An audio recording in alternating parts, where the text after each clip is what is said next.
For February. I want to welcome everyone here and thank everyone for attending. I understand we got Mark online. Mark, can you hear us? I can, thank you.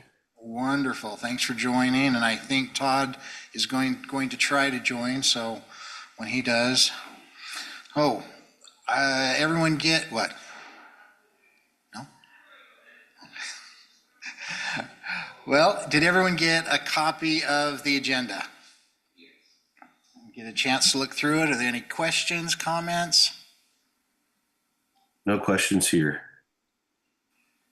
Look for a motion. I'll make a motion to approve. Second. It was the minutes, right? The agenda. Or the agenda, sorry. I'll make a motion to approve the agenda. I'll second that motion. Okay, Mark did the first and Noel did the second. So, Dick, would you start us on a vote? Saunders, aye. Noel? Jackson, aye. Mark? Hauser, aye. And Dinsmore, aye. Okay, thank you. Item number 2, introduction. We have a new board member who was sworn in before we started this meeting. So we want to introduce you to Noel Jackson, who is joining us as our new board member. So do you want to say any words of wisdom or? I'm a move-in been here for 28 years in Washington City. Happy to be here. Most of my family's grown. Just live right here in pretty much downtown Washington. Glad to be here. Welcome. We'll get you acclimated to this board soon and quickly. Okay, item number 3 is approval of the minutes from last month. Did everybody get a chance to look at those, and are there any questions or comments on them? No questions or comments here. And I'll make a motion to approve the minutes. And I'll second. Mark did the first and Noel did the second. So Dick, start us on a vote, please. Saunders, aye. Noel? Jackson, aye. Mark? Hauser, aye. And Dinsmore, aye. Okay, thank you. We're moving right along. Item number 4, regular business. Operations and generation update. Rick, turn the time over to you. Okay, thank you. It should be a fairly painless meeting tonight. Trying to get my screen to mirror.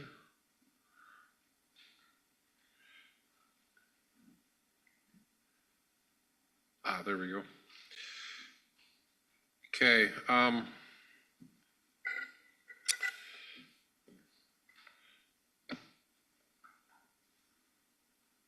So we'll do typical report on where we're at, and then most of our time tonight will be on a UAMPS item. And Noel, if I do a lot of alphabet soup, so don't hesitate to pause and say, what is UAMPS? It stands for Utah Associated Municipal Power Systems. But there is a lot of acronyms in the industries, and sometimes I forget. So probably a few of the bigger things is we submitted our fiscal year 27 budget, even though 26 has just started. And so that's been submitted to Jeremy and Brian, and will eventually go to the council. With the main larger projects is finishing the Grapevine sub and finishing the transmission line that goes to that sub, the 2 segments there, and then to continue with the AMI metering system. So that's the largest items besides power purchase that's in that budget. So our January peak was 19.6 megawatts, which was about 2 megawatts less than last year. As we've already talked, this year's been crazy mild, and so the loads just haven't been there. We have started in earnest on, we're doing some work on the generators, relocating a junction box on each one. And so they're working on generator 1 right now. We still have 2 units available if needed. Reports on the projects, the ones I just mentioned, the Grapevine substation and associated transmission line. There really hasn't been too much of a change since last time we met because the crew is focused on this project that's up on the board right now. It's rebuilding the section of the distribution line that feeds some of the city wells up in the tortoise habitat. And so we have a narrow window to get that done. Basically, we have about 2 to 2.5 weeks left before the tortoises wake up. I don't know who tells them to wake up, but basically mid to late February is when they start becoming more active. And with this warmer temperature, who knows, it may play with their clock a bit. This is just an overall map of what we're doing up there. See, I can't even find my cursor. Where is it?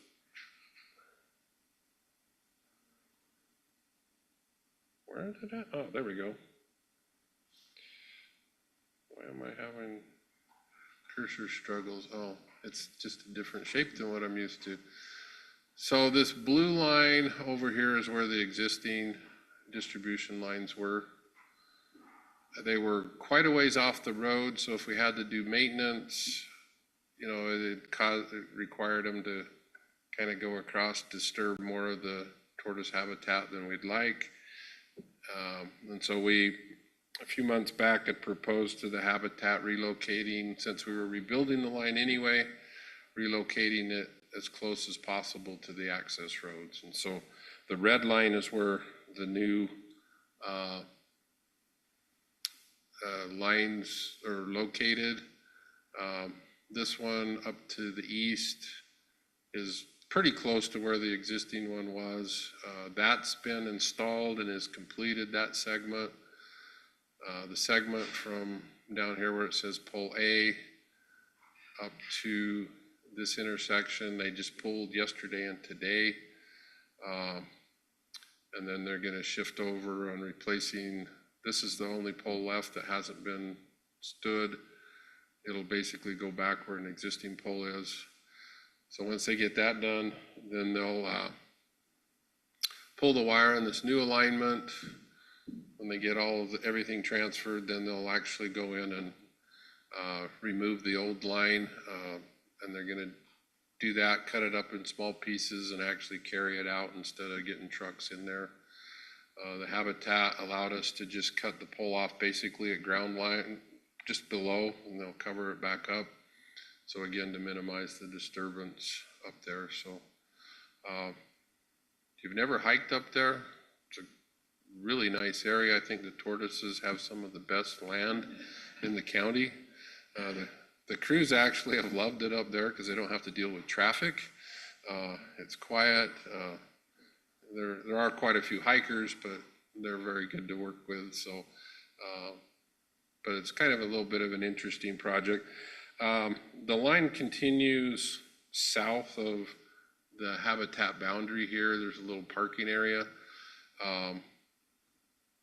That line is the same vintage and has some of the same concerns. However, the Salente development, as it develops, will kind of gradually put that all underground. And so we'll do just enough to kind of keep that still in the air instead of spending a lot of money rebuilding it to have it tore down in a couple of years. So, but basically everything in the habitat. So we get to, I like to show real exciting pictures of poles. So you can see the darker one is the old one. The newer one is to the side, and this is on that east end that they did. Again, the newer one's closer to the road than the older set of poles. fact, they were telling us they had just moved the conductor over to the new line and they'd used one of the old poles to tie it off. And they got there the next morning and it was kind of all leaned over and pretty much all rotted in the middle, and it was just the shell that was holding it up. So we probably pushed it about as long as we dared. This is the main line coming in. The wire isn't on the new poles, but you can see them there. And then this drops down to the well on the east side.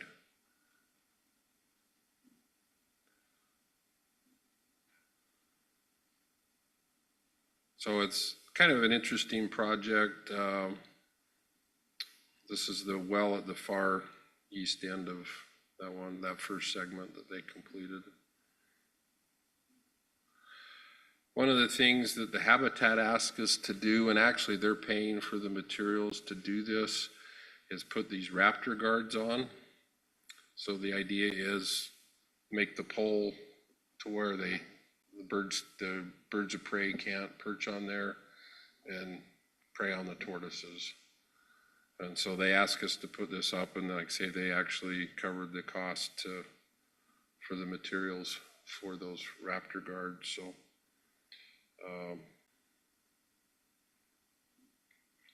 and we're also, I don't know that you can really see it in any of the pictures, we're also doing a fire wrap up to about a foot below grade to about 5 feet above. So if there's a fire that goes through there, will help protect the poles from the fire. We had one, what was it, 4 or 5 years ago, where we lost a couple structures up there. So this is them setting up to pull that main section of the line. Again, so like I say, it's been a good project. But because of the time limit, we've pretty much, the crews have been focused on that. And obviously if there's an emergency or something, we've dealt with that. But, and then once we're done with the well line and get that all back and going, they'll go back to setting the rest of the poles on the parkway. It's about 2/3 of them are set up there if you've driven that. There's, I think, 6 left along the parkway that have to be set. And we still need to work with the developer, the motel on the one that goes along I-15. So you'll see progress up there as time goes on. On the AMI project, we're now a little bit over 1,200 meters deployed. So it's getting close to 10%. I think we're about just under 13,000 meters right now. So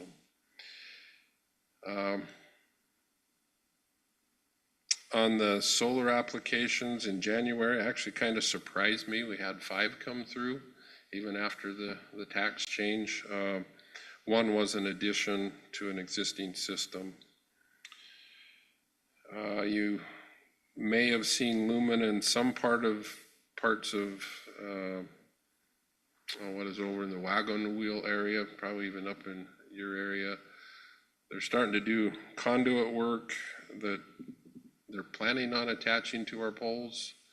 They haven't signed the pole attachment agreement yet, so we're keeping an eye on them that hopefully they don't try to sneak on there. Our PCA and load charts that we kind of show each month. So our power cost for December was just a little over 8 cents. And what that had the basic effect of doing is it just keeps our PCA about 1.5 cents. You can see this last year, which is this green line down here, has stayed pretty constant between about 1.7 cents to 1.5 cents. And so I think we're up to 19 months, if I remember right, of a negative PCA, which stands for power cost adjustment. And so in our rates, there's a certain amount established for the wholesale which kind of shows up here, this orange line at 10 cents. So more or less, if our wholesale rates are under that, the PCA will go negative. And so you'll see a little credit on your bill. And it can go the other way. We had some pretty challenging times in the early, like 2022, 2021 range. Our December peak was just a little bit higher than previous years. In fact, I think it was the highest December. January, like I reported, was a little bit less, and will show up on the graphs. And then our average usage for residential is 560 kilowatt hours, which is in the realm of what it's been off and on over the years. And again, that's highly temperature dependent. So, any questions on any of those? Outages, I always hesitate to say we haven't had any of significance for a while, but it's been relatively quiet, a few small ones here and there, but we haven't had any birds get in the substation like we reported last month. So, so unless you have questions on that, we'll kind of move into the UAMPS side of things, and a lot of that I'll have Scott present. And the biggest item that will be coming up is the pooling agreement that we talked a little bit about last month, and I think a couple months before that. But we will plan on, we actually got the final documentation this morning, so we didn't have enough time to get it on the agenda and out to you. So we'll have Scott go through those slides, and then we can actually send the packet, if you will, probably later this week. So you have a whole month to read exciting documents of, contracts and stuff. And then the plan is we'd have the power board approve it at the March meeting, and then the council would be the first council meeting in March. So, and we'll be ahead of the UAMPS deadline if we can do that. So I think I'll turn the time over to Scott. And there's that. All right. This stuff is good stuff to go to sleep with at night. So I'm going to try to move through this fairly quickly, especially because we were able to get this out to you later this week, and you guys will be able to look through it and read through it throughout the month, and we'll talk more heavily about it in March. But we're this presentation is kind of summary, kind of bullet points, kind of almost like talking points, hopefully hitting the important stuff. And it's fairly long presentation, so I'm just going to kind of hit a couple of things at the beginning, I think, for the most part, and leave some of the contract stuff for you guys to read through, and then we can discuss at the next meeting. So I think here at the beginning, it talks a little bit more about why we're doing this and the real basics to what it is. You can see here that it says that PacifiCorp has joined the extended day-ahead market, and so you'll hear that acronym a lot, EDAM. These guys have already been hearing that now for a year or so, and we'll continue to hear about that. It's a big deal. It really changes a lot of how we operate. And so the extended day-ahead market, PacifiCorp chose to go into that, and because of that, it automatically pulls us into that market. We don't have a choice. We're going into EDAM. And it's like it says there, it's because PacifiCorp is our balancing authority.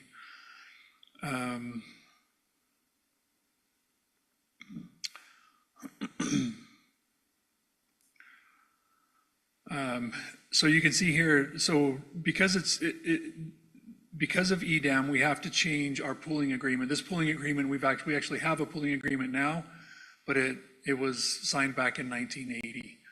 So it's been a very long time that we've been operating off the really old agreement. And we're actually, a lot of what we do now isn't even really covered in that agreement. So a lot of this new agreement, this amended agreement, is going to include also things that the way that we operate now. They're going to add it in since it wasn't in there before, and then it'll change a few things. Some of the material that we'll give you will also kind of outline the changes for you. That's kind of nice. There's a chart that'll tell you the differences between the old one and the new one. The new one, you can see these 3 bullet points at the bottom, modernizes the pooling structure to include both bilateral and market transactions. There's a little, here's a little diagram that kind of helps us to understand that a little bit. You can see up at the top here where it says bilateral environment is kind of how we operate now. There's, as an example, 3 different utilities. They can generate their own power. Let me see if you can see. Yeah, you can kind of see a pointer on there. These kind of represent the resources or the, generating power. And then these icons down here are representing the load. And so each utility generates their power, their own power for their load, but they also can sell that if they have excess, or they can buy from other utilities if they're short and they need more resource. And that's how we operate now.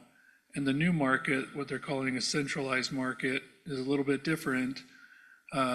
Everybody has to take their resource, the power that they're generating, and bid it into the market. And then, so you basically would kind of sell it to the market, and then you buy back again from the market. And then they do all the balancing there. So it's a different process. So far, they're telling us that it should be better. It's yet to be seen. We will see that for sure, but we don't have a choice whether we're doing this or not. We are doing it, so we're hoping that they're right. We're really, we're trusting that it should be a good thing. But it's definitely going to change the way we do things. We're going to be talking more about EDAM later, and this is really just one of the reasons why we have to redo this pooling agreement. So I don't want to spend too much time on it right now. Do you have any questions about that without going too deep into EDAM? I know Rick was joking to me earlier this morning, is like, we got to present this to our power board. We've been learning about it for a year now, and we're still have some question marks here and there about how this is all really going to work. But I'm happy to try to answer questions if you have any. Don't be afraid to ask, and we'll do our best to answer. Sometimes we don't know the answers yet because there's many that don't. It's definitely going to be a lot of trial and error and figuring it out as we go. This is more about the centralized market. I'm going to jump through this. I just don't want to bore you too much with it all. The pool, so this is talking about the historical and the future pool operations. Am I going the wrong way? Did we already do that one? No, we didn't do that one. Oh, yeah, they're very similar. Okay. So it started in 1980. It's kind of still talking about the bilateral trading. You're trading, you're buying and selling planned and unplanned energy.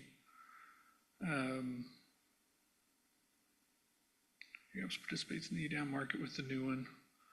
So the way that they're proposing to deal with the EDAM market is we're going to look at buying power for any shortages that we can predict for the next year. That's what they're calling the annual purchase plan. So a year in advance, we're going to buy like up to somewhere around the 80% mark of the shortages that we know that we're going to have. And then when we get down to the 30 days ahead of the day before, then we'll purchase up to probably the 90%. range, and then 2 days ahead of the day of real time, then we have to buy the rest of it, which is 100%, but we're probably actually gonna have to be like at 105% of what their predicted load is. And then it'll all balance out the day of, but that's what we have to prepare for.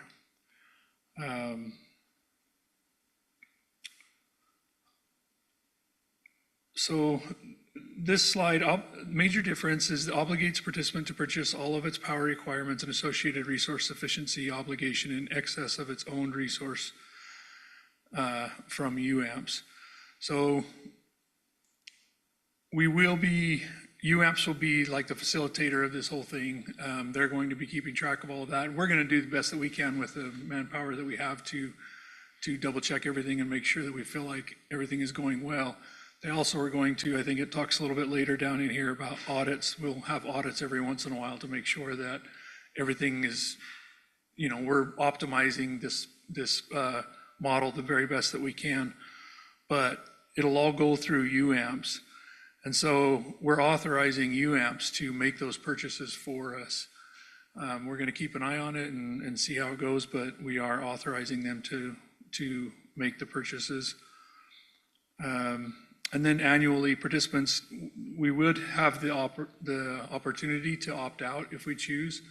It's something that we can keep an eye on and see if that's something we want to do or not. I think right now we're not planning on that. We are going to look at it a little bit and see if it's something that we think is beneficial. But I know, especially we've been talking to UAMPS just today, even is right now the market is really good price right now, and we're looking at doing the 1-year purchase right now, and so we're probably going to go that route for now. But we would have the opportunity to drop out of the 80%, purchasing the year ahead, 80% year ahead each year. This is kind of some of the same stuff. This is going to become effective May 1st. And essentially goes on in perpetuity unless somebody gives a 5-year notice. And that's what's in the contract now is a 5-year notice. They are saying that if the PMC agrees, then we can shorten that period, if there's a reason for it. But for now, the contract is a 5-year notice if you want to terminate the agreement. And any amendments would require approval from the PMC. So this whole thing will be governed by a PMC, which PMC is Project Management Committee. The UAMPS model for each of the projects at UAMPS, there's a project management committee that's made up of different members that are from the UAMPS group. And so each member will have a representative that can vote on that in that committee, and then it would take the board of directors ratifying each of the actions if the PMC makes a action, a proposal. I know that's my brain's going 100 miles an hour trying to think how much do I explain to Noel now, or I don't want to try to feed you with have you drinking out of a hose here. So I'll pull that back a little bit. And then they are creating, I think they did officially already create the advisory committee, right? So they did select the members to be part of the advisory committee. You can see on that last bullet point, the advisory committee will deal with the more complex topics. Kind of it helps to get a little bit smaller group rather than the whole group of UAMPS to deal with the more detailed stuff, and then they can bring it to the PMC, to the full group. So the governance is really, that's nothing new. That's how we do the projects, all the other projects now. It's very stuff that we're very familiar with and easy to deal with. Cost causation, not to spend a lot of time on this stuff, basically just saying that, anybody that affects the cost, then they have to pay that cost. And any costs that aren't affected by any one person, and they'll use a load ratio share for, for the entire group to pay for it. And then the audit that I mentioned earlier, they'll go back through and kind of keep an eye on how they're running things, and if it seems to be working well and they feel like they're optimizing it, then we'll move forward the same, and if not, we'll make adjustments as we go. And I honestly think it'll be a lot of that. It'll be a lot of making adjustments and fine tuning how it works. The advisory committee, we already mentioned. I'm not gonna go through the details of that. They're gonna work on details and the more complex issues. Annual purchase plan, I mentioned that, purchasing up to 80% of the resource that you need a year ahead. And that will happen. This is just kind of a timeline showing you when that will happen.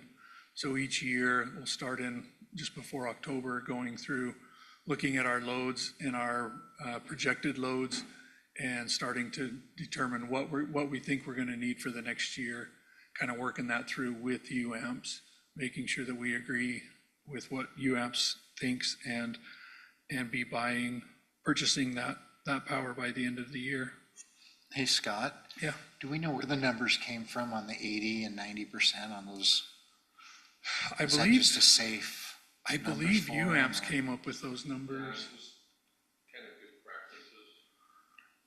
Just generally, the further out you buy, you get better prices. Mhm. At least to get in, and then as you get closer, you can see what the temperature trends. And I guess when we're talking like the 10%, that's only about 2,000 kilowatts on an average month, huh? So it wouldn't make a difference to be a higher rate or a higher percentage. Not significant.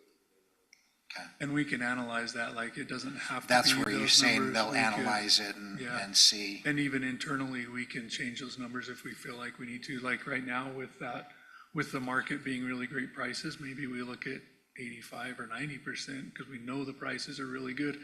It is possible that the prices get a little bit better later, but the prices are so good when it comes to like risk mitigation, we're really safe to buy what we can now, Yeah. So it's kind of decisions that we have to make, and me and Rick both believe that we always make the wrong choice, but you do the best you can for sure.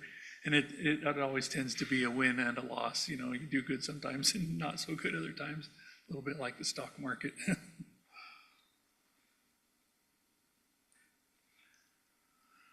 This just talks about if you have outside resource, which I don't think we have any, or MIGs, would count as outside resource. Okay, so we, this says that you have to consign that over to UAMPS, and then and you're not consigning the actual resource, you're consigning over the opportunity, their ability to assign it, to put it into the market.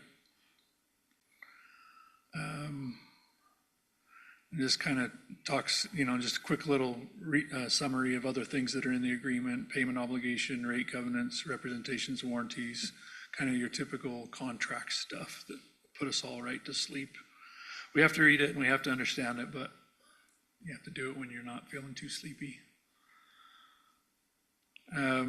So the recommended action from UAMPS is to have this new pooling agreement approved. There's several documents that we're going to have to go through, and we will send you copies of those this week. We have the copies now. We just got them today, and so you'll be able to read through them, and if you have questions, you can reach out to us, and we can answer your questions. But these are the documents that we're going to have approved, and the date they're looking for is May 1st. So we should have it all going into account. Is there, do they have any knowledge of any entities or any power companies that aren't going to go into this, that definitely aren't going to go in? We're not, I don't know that they could and still participate in that, yeah. so it'd be really difficult. We've, It's like a clearinghouse. yeah. We've been having meetings about it, and there's been utilities that have some, I think in their eyes, some serious concerns. When I've listened to them, I haven't felt like they were necessarily serious concerns. I think it has a lot to do with how much you trust how this all works, and trust UAMPS even, but There's lots of concerns with it, but they're out of our control too. Yeah, So, and they are working through them. I mean, UAMPS has taken them seriously, and they've adjusted the agreement. You know, they've made changes to the verbiage and made changes to help those utilities feel more comfortable with it. And so, yeah, I think it's been a good process, and it's good for the people.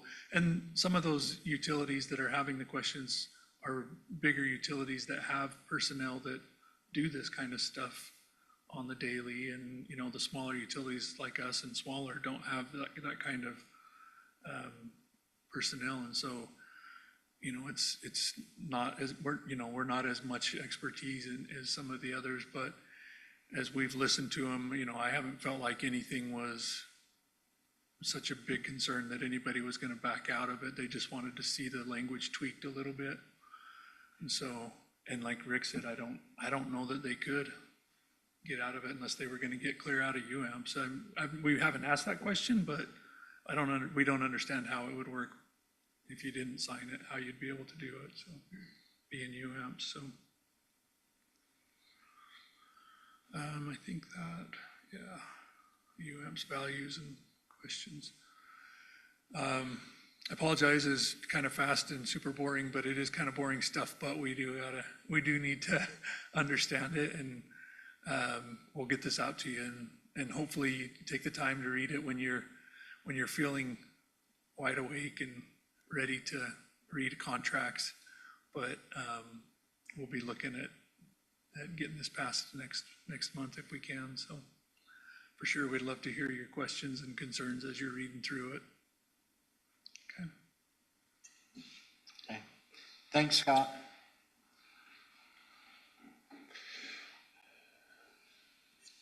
I think he just said our job is boring. I don't know.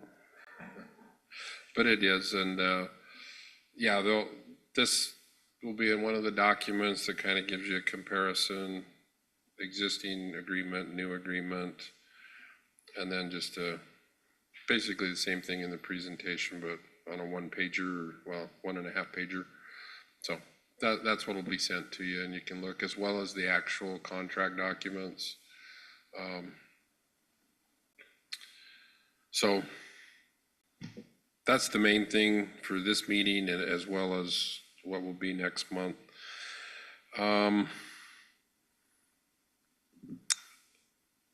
January was, you know, UAMPS right now, where the meeting schedule, we have in-person meetings basically every other month, and Zoom meetings as needed on the opposite months, which January was one of those. So we only had, I think, four project management committee meetings this month.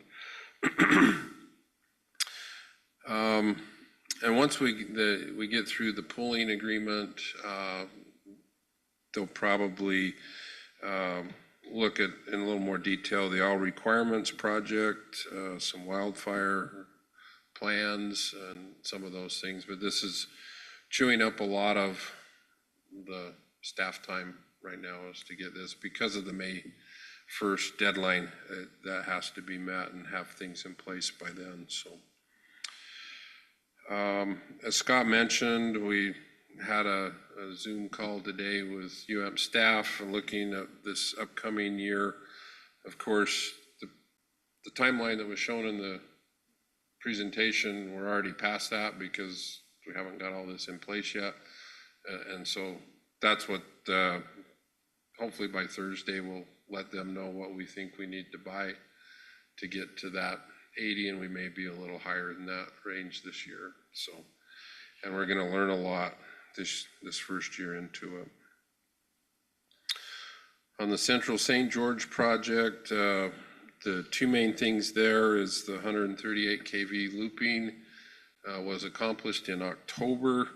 There's still a more formal agreement. We're working off of just a letter agreement right now with Dixie, St. George, and UAMPS, who are the owners of the facilities.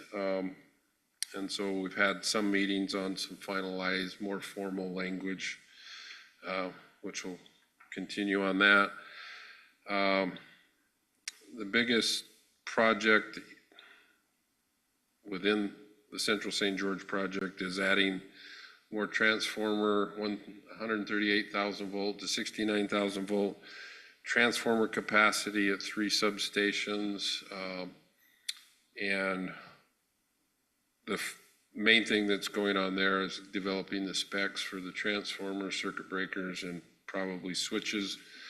The transformer and circuit breakers can be anywhere from 2 years to 3 years out. So it's a long time to get something actually online.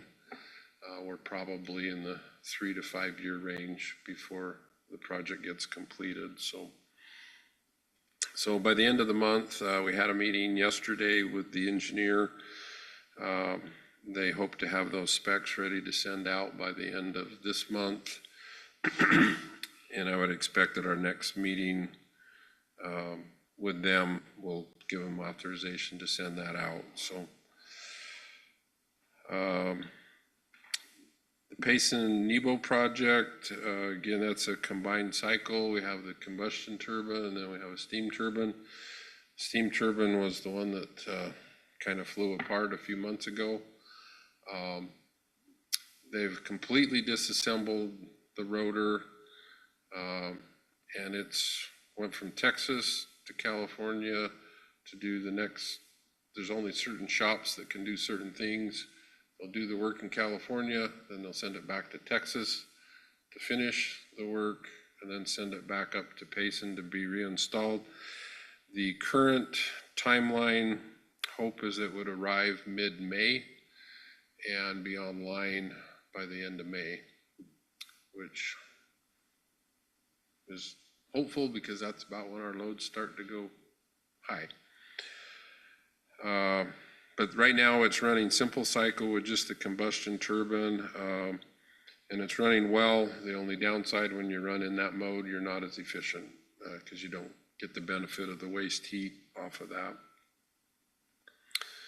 The Vail project, when Kern River is compressing, we're getting about a 0.5 megawatt out of that roughly, but it has been back online. We're still working through the Build America, Buy America requirements for the grant we got from the federal government to do the Uri area rebuild. Challenge we're having there, we sent a bid out, 64 items, and so far they've only been able to provide documentation on 16 of the 64. So we're working with the state and federal people, say, you know, what do we do if we can't get the documentation you want? So it's sounds simple on the surface, but it takes a lot more effort than you might think. So more than I thought going into it. On the new natural gas plant in Millard County, we actually have a meeting tomorrow morning to go over the cost estimate, which will translate into a cost estimate for the output of the project. So I don't have much to report obviously here, but next month should have a little better idea where that's coming. I can tell you that, you know, just general comments that not surprising, there's upward pricing pressure on labor, materials, etc. Just like you're seeing in all of the construction industry.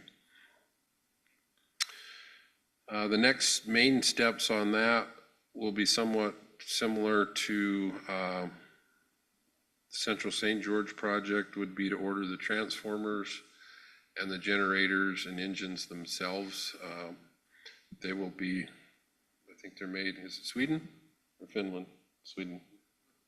Is it Finland? Where they come from. And so those will be two of the major POs for that project, the single biggest pieces of equipment.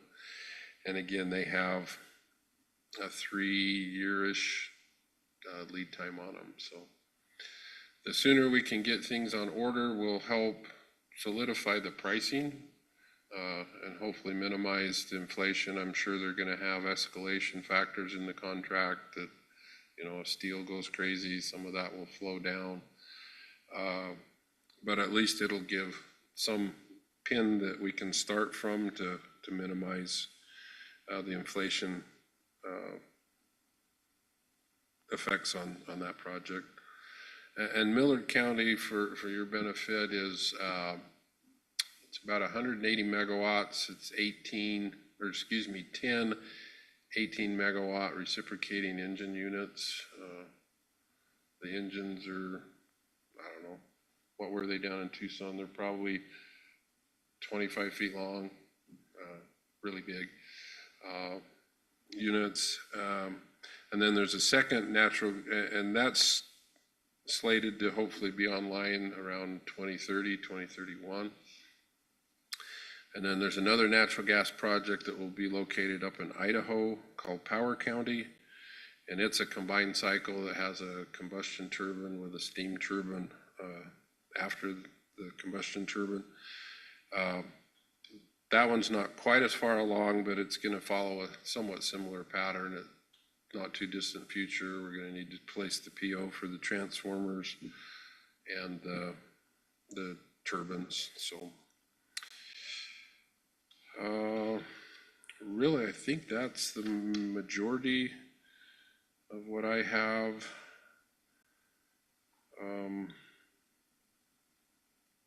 The carbon-free project, it still is moving forward, getting that closed out at a really slow snail's pace. But they are making progress, and a lot of it has to do with the documentation handover, to the Department of Energy and some of the redacted confidential stuff that was in those documents. So they're working through that. So any questions on the UAMP side of things? And like I say, we'll send that out.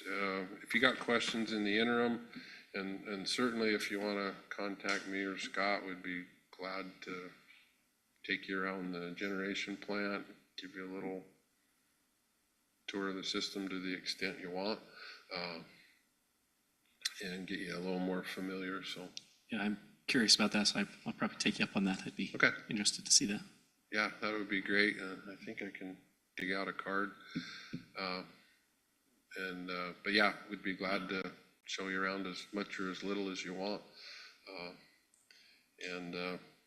You know, not many people get excited about substations and poles, but it's that little weird group out there that does that. But it keeps your lights on and air conditioning on. So that's the time we get noticed, is when we're not there for whatever reason. So we're excited to have you on board, and